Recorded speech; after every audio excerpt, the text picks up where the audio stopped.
Haleluya. Saya berharap kita pagi-pagi meskipun mendung tetap semangat. Katakan amin. Saya akan berbicara hari ini berkenaan dengan perempuan Samaria. Ada sebuah hal yang menurut saya perlu dimengerti. Kenapa ketika Yesus ketemu dengan perempuan Samaria itu ada sesuatu masalah. Jadi ada permusuhan antara orang Yahudi dan orang Samaria.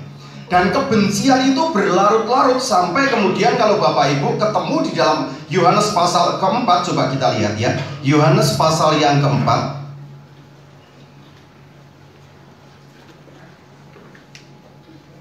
Haleluya. Ini cukup panjang pembacaannya, tetapi kita akan cuplik beberapa ayat saja. Yohanes pasal 4 ayat 1 sampai dengan ayat yang ke berapa dulu ya? Ayat yang ke-10 saja dulu. Perhatikan baik-baik.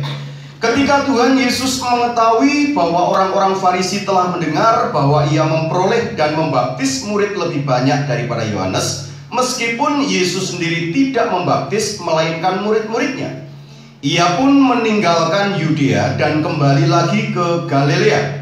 Ini cluenya ya, meninggalkan Yudea kembali ke Galilea. Ia harus melintasi daerah Samaria, maka sampailah ia ke sebuah kota di Samaria yang bernama Sikar, dekat tanah yang diberikan Yakub dahulu kepada anaknya Yakub. Di situ terdapat sumur Yakub. Yesus sangat letih oleh perjalanan, karena itu ia duduk di pinggir sumur itu hari kira-kira pukul 12. Maka datanglah seorang perempuan Samaria hendak menimba air. Kata Yesus kepadanya, "Berilah aku minum, sebab murid-muridnya telah pergi ke kota membeli makanan." Maka kata perempuan Samaria itu kepadanya, "Masakan engkau orang Yahudi minta minum kepadaku seorang Samaria? Sebab orang Yahudi tidak bergaul dengan orang Samaria." Jawab Yesus kepadanya, "Jikalau engkau tahu tentang karunia Allah dan siapakah dia yang berkata kepadamu, 'Berilah aku minum,' niscaya engkau telah meminta kepadanya dan ia telah memberikan kepadamu air hidup." Nah, Bapak Ibu yang diberkati Tuhan, sampai di sini dulu pembacaan, baru nanti kita lanjutkan. Orang Samaria dan orang Yahudi itu bermusuhan, sehingga ketika Yesus masuk ke tanahnya orang Samaria, lalu minta minum kepada orang Samaria, maka perempuan itu berkata begini, "Masakan engkau orang Yahudi minta minum kepadaku orang Samaria?" Sekarang saya akan memberikan pemahaman kepada kita kenapa orang Samaria dan orang Yahudi itu bermusuhan. Bapak Ibu, orang Samaria itu dan orang Yahudi bermusuhan karena kira-kira setelah terjadi perpecahan antara orang Samaria dan orang Yerusalem, di mana ketika Salomo memerintah masih menjadi satu orang Israel. Tetapi kemudian ketika Salomo kemudian berhenti menjadi raja, maka kemudian kerajaan Israel terpecah menjadi kedua. Yang pertama adalah kerajaan Israel Utara di bawah pemerintahan Yerobeam. Kemudian yang kedua adalah Israel Selatan di bawah pemerintahan Rehabiam, anaknya Salomo. Rehabiam tetap mempertahankan bait Allah dan tetap mempertahankan Yerusalem sebagai ibu kotanya. Sementara Israel Utara membangun kota Samaria sebagai ibu kota dari kerajaannya. Lalu kemudian karena ketakutan orang Israel Utara, nanti orang Israel balik lagi kepada wangsa Daud, karena mereka tiap 1 tahun 3 kali orang Israel itu pergi ke bait Allah.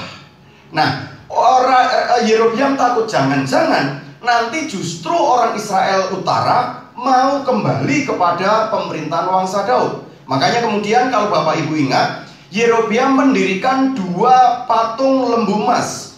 Tapi Bapak Ibu jangan berpikir Yerobeam sedang menyembah kepada ilah lain.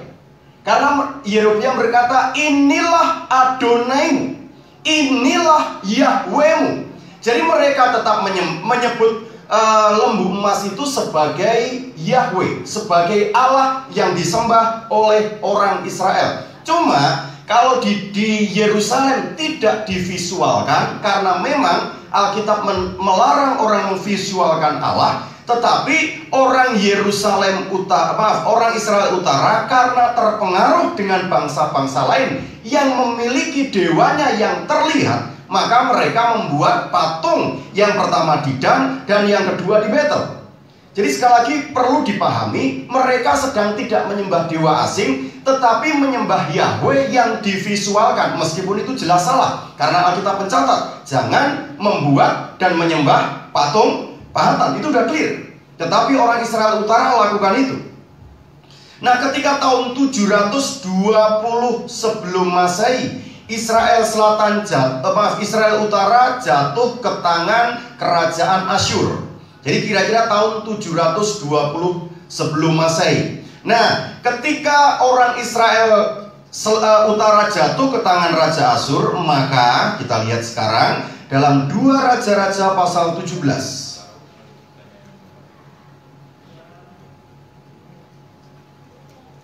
2 Raja-Raja pasal 17 ayat yang ke-24 mulai. Ini kan kalau orang kerajaannya dikalahkan, maka orang-orangnya kan diangkut menjadi tawanan. Dan biasanya yang diangkut menjadi tawanan adalah orang-orang yang berpotensi, orang-orang yang cacat, orang-orang tua, orang-orang yang nggak punya potensi, itu yang ditaruh atau ditinggal. Sedangkan orang-orang yang memiliki potensi semua diangkut menjadi tawanan. Akibatnya kota-kota di Samaria itu kosong. Perhatikan sekarang ayat 24. Raja Asyur mengangkut orang dari Babel, dari Kuta, dari Awa, dari Hamat, dari Sefarwaim. Ada 5 bangsa. Lalu menyuruh mereka diam di kota-kota Samaria, menggantikan orang Israel. Maka orang-orang itu pun menduduki Samaria dan diam di kota-kotanya. Jadi sekarang yang tinggal di Israel Utara bukan lagi murni orang Israel, tetapi ada 5 bangsa yang diangkut oleh Raja Asyur. Ada orang Babel di sana, ada orang Kuta, Awa, Hamat, dan Sefarwaim. Nah, 5 bangsa itu kemudian menempati tempat itu. Dan akibatnya terjadi kawin campur. Sebenarnya kalau masalah kawin campur itu sebenarnya kan nggak masalah ya. Karena kita orang timur, bahkan juga hampir seluruh dunia, memakai sistem paternalistik, di mana keturunan atau nama ayah yang dibawa. Jadi contohnya, kalau seandainya saudara punya anak laki-laki, kalau orang Batak contohnya namanya Manulang, maka dia kawin dengan siapapun, pokoknya anaknya laki-laki, pasti namanya Manulang. Betul ya? Dia nikah dengan siapapun, pada akhirnya namanya Manulang. Sampai keturunan berapapun dia nikah dengan suku-suku lain, pada akhirnya kalau dia masih laki-laki namanya Manulang. Betul ya? Nah, ini sebenarnya nggak masalah. Sebab kalau boleh jujur, termasuk di kita ini di Cikampek, hampir tidak ada suku yang sudah yang murni, bener-bener, kecuali yang masih datang dari kampung ya.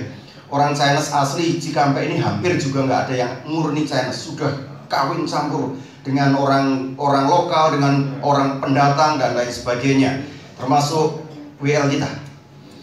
Nanti kan Batak Ambon, singkatannya apa Bu? Babon. Enggak, kalau Batak Ambon, kalau kan Ambonnya dulu. Lah nanti kalau kasih nikah dengan orang Jawa Chinese, nanti kira-kira namanya apa itu nanti? Hah? Namanya apa? Hah? Ambon, Batak, Jawa, Chinese. Saya memiliki anak perempuan semua, puji Tuhan. Jadi saya tinggal nunggu sinamon.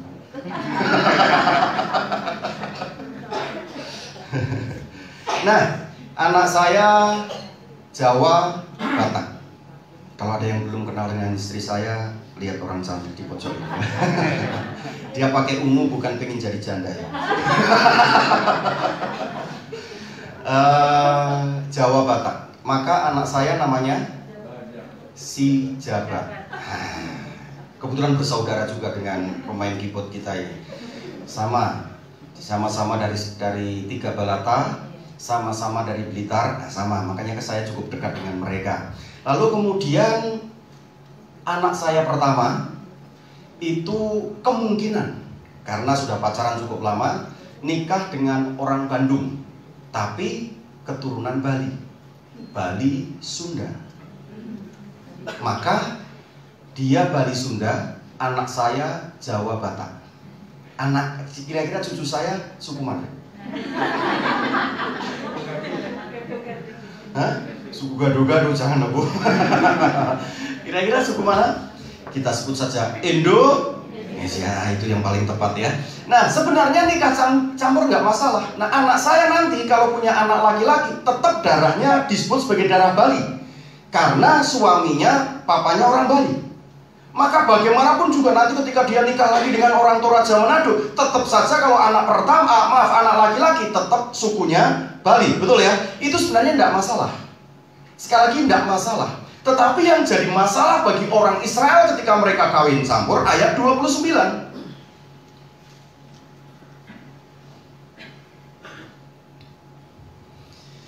Ayat 29. Tetapi setiap bangsa itu telah membuat Allahnya sendiri dan menempatkannya di kuil di atas bukit-bukit pengorbanan yang dibuat oleh orang-orang Samaria. Setiap bangsa bertindak demikian di kota-kota yang mereka diami. Nanti saudara lihat ayat 30 itu nama patung-patungnya itu apa saja. Nah, ini sebenarnya yang membuat orang Israel benci setengah mati dengan orang-orang Samaria. Karena orang Samaria sudah dianggap berselingkuh dengan dewa-dewa lain.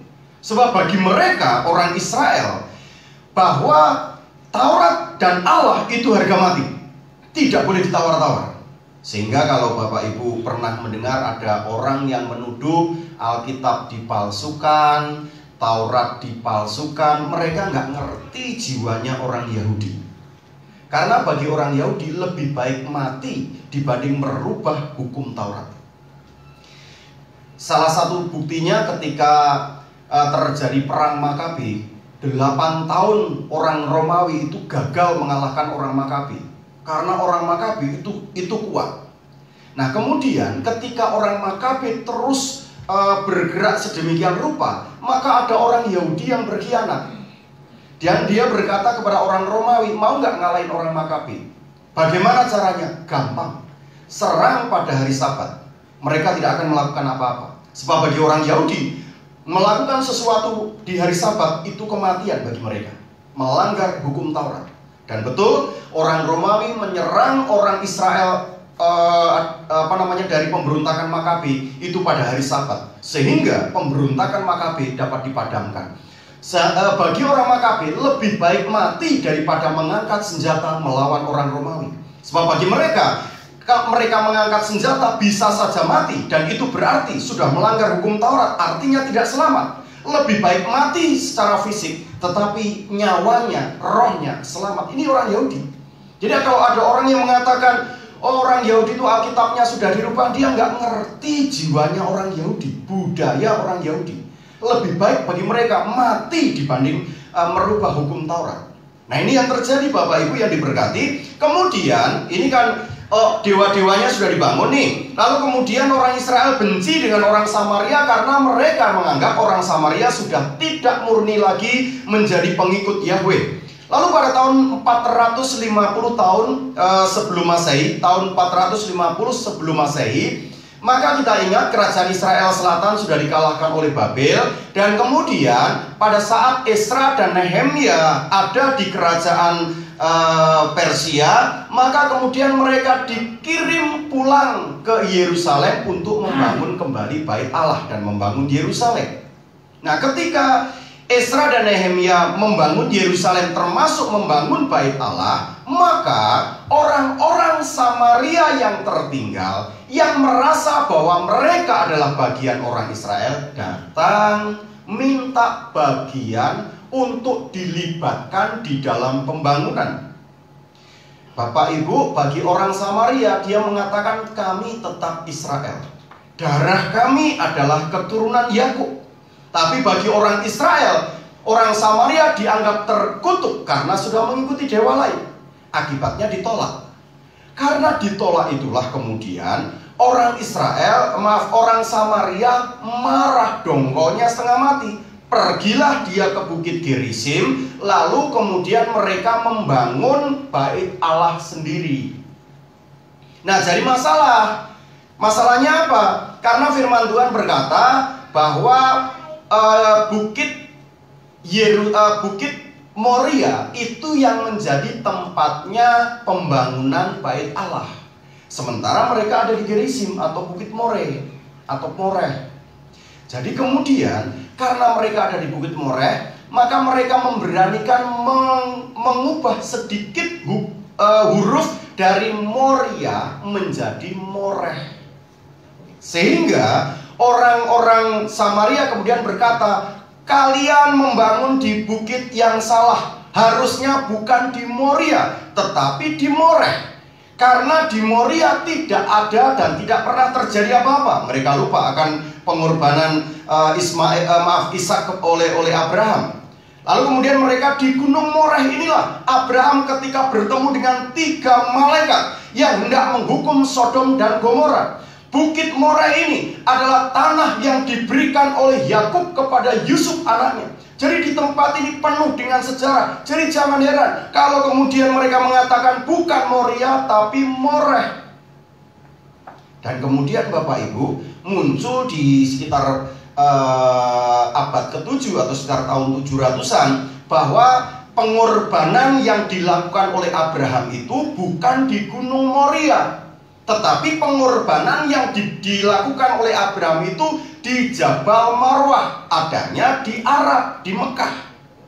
Maka nggak heran kemudian kan Moreh, Muria, Marwah. Kan orang Arab, orang Yahudi itu kan bangsa Semitis. Jadi bahasanya nggak jauh-jauh beda. Makanya jangan heran kemudian orang-orang Muslim berkata bukan Ishak yang dikorbankan, tetapi Ismail. Tempatnya di mana? Bukan di Gunung Moria, tetapi di Jabal Marwah. Makanya nggak heran kemudian mereka mengatakan Ismail lah yang dikorbankan, bukan di Gunung Moria di Yerusalem, tetapi di tanah Arab, di Mekah, Jabal Marwah. Bapak Ibu yang diberkati Tuhan, ini terjadi pergolakan terus-menerus sampai akhirnya pada tahun 120 sebelum Masehi, seorang imam yang bernama Yohanan meratakan bait Allah yang dibangun oleh orang Samaria. Ini membuat orang Samaria semakin dendam dengan orang Yahudi karena bait Allahnya diruntuhkan. Jadi sekali lagi, orang Samaria membangun bait Allah di kota Nablus hari ini di bawah otoritas Palestina. Itu sebenarnya mereka tetap menyembah Yahweh, tidak menyembah yang lain. Mati, habis baterainya kelihatan.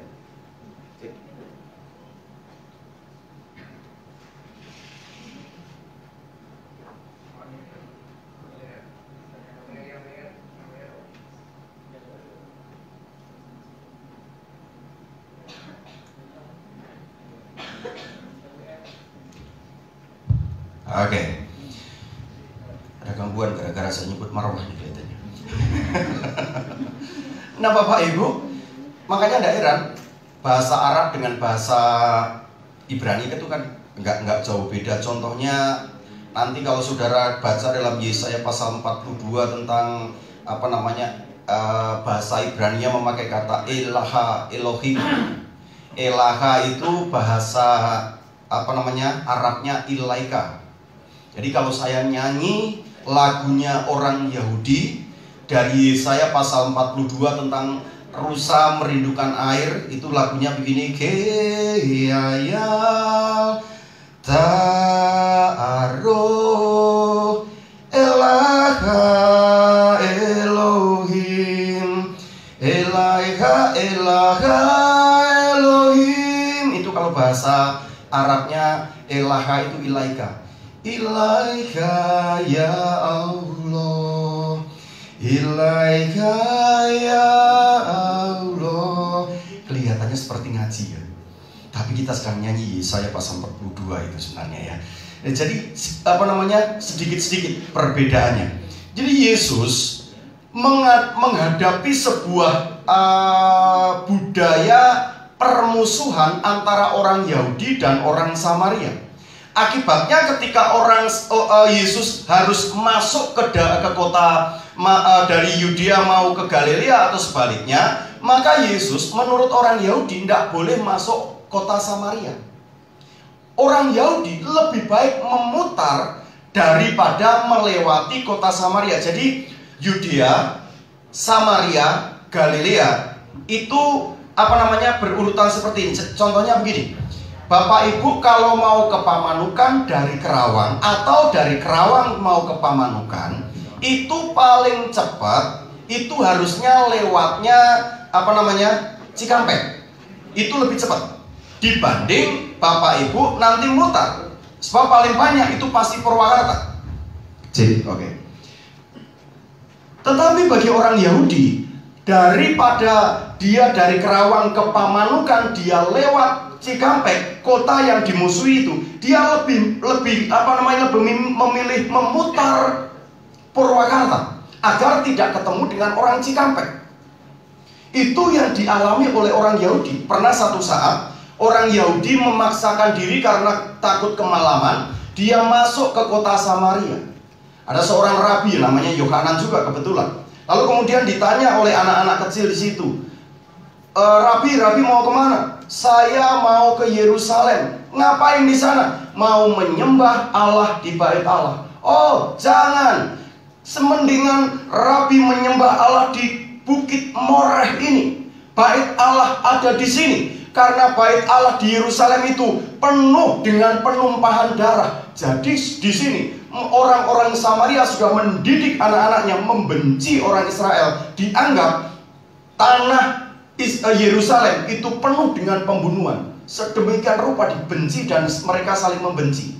Dan ini yang terjadi Bapak Ibu yang diberkati. Kemudian ketika Yesus hendak masuk atau hendak pergi ke Galilea, maka dia memutuskan melewati Samaria. Padahal kalau orang mau ke Galilea atau mau ke Yehuda, itu kira-kira perjalanannya lewat Samaria 3 hari.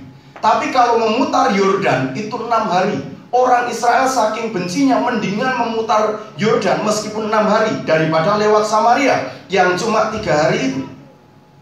Yesus kemudian masuk, dan Alkitab memberikan catatan ketika Yesus masuk ke kota Samaria, maka dia duduk di tepi sumur karena hari sangat panas dan Yesus letih. Bapak Ibu jangan bayangkan perjalanan seperti hari ini yang dimana-mana ada toko, ada warung kaki lima. Saudara haus kehabisan air, tinggal ngambil air. Orang Yahudi atau orang-orang Timur Tengah, dalam perjalanan mereka mesti cukup bawa air. Dan kalau kehabisan air, bayangin di tengah-tengah cuaca yang sangat terik itu mereka berjalan dan letih. Maka untuk sekedar menghilangkan dahaga, mereka biasanya duduk di tepi sumur, lalu uap air yang dari sumur itu yang dihirup. Untuk apa? Untuk menyegarkan. Karena orang untuk ngambil air itu butuh timba, dan itu dalam sekali. Perhatikan baik. Kemudian yang terjadi ada satu keanehan yang berikutnya. Perempuan datang nimba pukul 12 siang, tengah hari. Ada apa? Biasanya orang itu kalau nimba itu bukan siang hari. Saya dulu di kampung kan kalau ambil air kan nggak seperti hari ini tinggal colok, mandi, habis itu tinggal cabut kan gitu kan. Atau tekan tombol, beres, setelah itu air penuh, cabut, selesai. Kalau dulu kan mesti nimba. Dan biasanya kalau saya nimba itu nggak pernah siang hari. Kalau nggak pagi hari, sore hari. Betul ya? Itu yang kita lakukan kalau kita dulu di kampung. Tetapi ini perempuan untuk mencukupi kebutuhannya siang hari. Ada apa? Rupa-rupanya sebenarnya kalau Bapak Ibu perhatikan dengan baik, dari kembali kita ke Yohanes pasal yang keempat, Bapak Ibu. Kemudian Yesus kan ngobrol-ngobrol, beri aku air, aku haus, dan lain sebagainya. Lalu setelah Yesus mengatakan, aku akan memberikan kepadamu mata air yang kekal, yang memancar sampai kepada hidup kekal. Maka bagi perempuan, air itu adalah air secara fisik, air minum. Tetapi yang dimaksudkan Yesus jelas bukan air minum, tetapi air firman Tuhan, air yang adalah Roh Kudus. Maka kemudian ayat yang ke-15 berkata begini, kata perempuan itu kepadanya, Tuhan, berikanlah aku air itu, supaya aku tidak haus dan tidak usah datang lagi ke sini untuk menimba air. Kata Yesus kepadanya, pergilah, panggillah suamimu dan datang ke sini. Kata perempuan itu, aku tidak mempunyai suami. Kata Yesus kepadanya, tepat katamu, bahwa engkau tidak mempunyai suami, sebab engkau sudah mempunyai 5 suami, dan yang ada sekarang padamu bukanlah suamimu. Dalam hal ini engkau berkata benar. Ketika si perempuan ini menyadari bahwa air yang dimaksud bukanlah air secara fisik, maka perempuan ini kemudian berkata, beri kepadaku. Dan yang luar biasa, Yesus ketika berbicara masalah air, maka untuk mendapatkan air itu, Yesus langsung menyelesaikan atau langsung menuju kepada masalah dari perempuan ini. Perempuan ini berkata, Yesus berkata, panggil suamimu. Dan perempuan itu berkata, aku tidak punya suami. Dan perempuan ini berkata, Yesus berkata, betul katamu, karena engkau sudah memiliki 5 suami, dan yang sekarang tinggal dengan engkau bukanlah suamimu. Sekarang bayangkan, seorang perempuan 5 kali nikah cerai. Kira-kira perempuan baik-baik atau tidak baik-baik? Kemudian dia hidup dengan laki-laki lain. Jadi saudara bisa bayangkan, siapa perempuan ini? Sudah nikah, kawin cerai, lalu kemudian hidup tanpa ikatan pernikahan. Mungkin juga dia disebut sebagai pelakor, dia disebut sebagai PSK, dia disebut sebagai perempuan brutal, dia disebut sebagai perempuan bejat, dan lain sebagainya. Jadi tiap kali ketemu dengan orang, maka dia harus menutupi mukanya, karena dia diperlakukan seperti itu karena memang perbuatannya.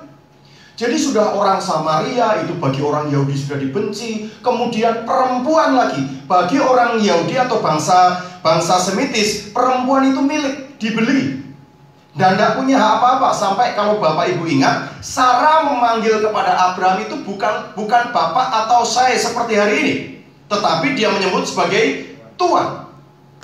Sudah Samaria dibenci Yahudi, perempuan second class, sudah itu perempuan yang bejat lagi, perempuan yang brengsek, sudah pokoknya perempuan yang buruk dan seburuk-buruknya perempuan, kira-kira begitu. Sekarang ketemu dengan Yesus, makanya jangan heran jam 12 siang baru dia timba air. Nah sekarang kemudian ketemu dengan Yesus, perhatikan baik, ketika ketemu dengan Yesus, Yesus langsung mengatakan kepada perempuan itu, benar katamu. Artinya sebenarnya kalau dipahami, kamu memang perempuan brengsek. Sekarang selesaikan dulu masalahmu, baru kemudian ini dapat diselesaikan. Pelajaran apa yang kita dapat? Yang pertama, ketika Yesus masuk Samaria, dia hendak mematahkan tradisi 450 tahun ketika mereka bermusuhan. Bapak Ibu, saya percaya siapapun kita pernah dihina, pernah difitnah, pernah dimaki oleh orang, bahkan tanpa kesalahan. Itu membuat kita mengalami kebencian dengan seseorang. Ada orang-orang yang sanggup melepaskan kebencian itu, tetapi tidak jarang orang-orang yang tidak bisa melepaskan kebencian itu. Dendam itu kemudian saudara pelihara dalam hatimu, kepahitan terus-menerus membayangi hidupmu. Dan saya mau sampaikan kepada kita semua, orang yang pahit hidupnya cenderung memahitkan orang lain. Perkataan-perkataannya tidak sehat karena kepahitan dalam hatinya. Hari ini saya mau sampaikan kepada kita semuanya, kalau saudara menginginkan air hidup yang dari Tuhan, maka selesaikan masalahmu. Yesus menyelesaikan, memberikan pengampunan. Dia menyimbolkan berani masuk ke kota Samaria sebagai bentuk pengampunan kepada orang Samaria. Hari ini sebentar lagi kan kita menghadapi Natal ya. Dan Yesus menyatakan kasih-Nya untuk menebus kita dengan kelahirannya di dunia. Jadi nanti jangan heran, ada orang yang tidak merayakan Natal, setelah ini sibuk membicarakan Natal. Ya, ada orang yang tidak merayakan Natal, tapi sibuk membicarakan Natal, ngasih fatwa haram dan lain sebagainya yang begitu ya. Nah, kita yang merayakan Natal, kita happy-happy saja. Itu pun saya pikir bentuk kepahitan. Saya mau sampaikan kepada kita semuanya hari ini, ketika hatimu pahit, ketika hatimu tidak jujur di hadapan Tuhan, maka yang terjadi adalah saudara terhalang kekristenanmu maksimal di hadapan Tuhan. Perempuan ini dari tahun ke tahun ya begitu-begitu saja. Dia tetap menjadi perempuan brengsek, berbeda dengan ketika dia ketemu dengan Yesus. Perhatikan kemudian, saya catat dalam ayat yang ke-39. Si perempuan brengsek, perempuan bejat ini, perempuan pelakor ini, ketika masalahnya dibereskan di hadapan Tuhan, Yohanes pasal 4 ayat 39 berkata begini. Oke. Dan banyak orang Samaria dari kota itu telah menjadi percaya kepadanya karena perkataan perempuan itu yang bersaksi. Ia mengatakan kepadaku segala sesuatu yang telah kuperbuat. Perhatikan, banyak orang Samaria dari kota itu percaya kepada Yesus karena perkataan perempuan itu. Perempuan siapa? Perempuan bejat itu, perempuan yang tidak normal itu. Tetapi ketika hidupnya dibereskan dengan Tuhan, maka yang terjadi adalah dia bisa menjadi saksi banyak orang. Apa yang tidak pernah dipikirkan terjadi. Orang-orang yang tadinya mencemooh dia sekarang bisa menjadi percaya kepada perempuan Samaria ini. Bapak Ibu, kekristenanmu kadang-kadang mandek karena ada kepahitan dalam hati. Kekristenanmu kadang-kadang mandek karena ada sesuatu yang tidak dapat saudara selesaikan. Saya nggak tahu apakah itu bentuknya sakit hati dengan orang lain, ataukah karena kemiskinan yang menurut saudara terus-menerus membelenggu saudara, ataukah itu karena perlakuan orang tuamu sehingga membuat saudara menjadi seperti hari ini, ataukah karena perlakuan anakmu sehingga kemudian saudara menjadi seperti hari ini. Banyak hal yang membuat hatimu pahit. Tapi saya mau sampaikan hari ini, kalau kekristenanmu ingin maksimal di hadapan Tuhan, selesaikan masalahmu hari ini. Dan jangan heran, ketika saudara menyelesaikan itu, akar masalahmu itu, saudara dapat dipercaya dan dipakai oleh Allah. Apa yang tidak pernah saudara pikirkan, apa yang tidak pernah saudara lihat, apakah yang tidak pernah saudara dengar, itu yang akan Tuhan kerjakan dalam hidupmu. Kuncinya hari ini, Yesus sudah memberikan pengampunan kepada kita. Dia masuk ke Samaria. Mungkin hari ini dia sedang masuk Samaria hatimu yang penuh dengan permusuhan, penuh dengan kepahitan. Sekali lagi saya tidak tahu apa yang membuat hatimu pahit. Tetapi satu hal, Samaria harus dibebaskan. Dan kalau hatimu atau hidupmu ingin dipakai maksimal oleh Tuhan, mari selesaikan akar masalahmu. Jangan tunda. Ketika saudara keluar dari tempat ini, saudara akan memiliki noise. Saudara melihat banyak hal, saudara berpikir banyak hal, dan itu bisa tertunda pengampunan. Ambil kesempatan hari ini dan lihat, Tuhan bisa memakai saudara yang tidak pernah saudara pikirkan. Mari bangkit berdiri di hadapan Tuhan.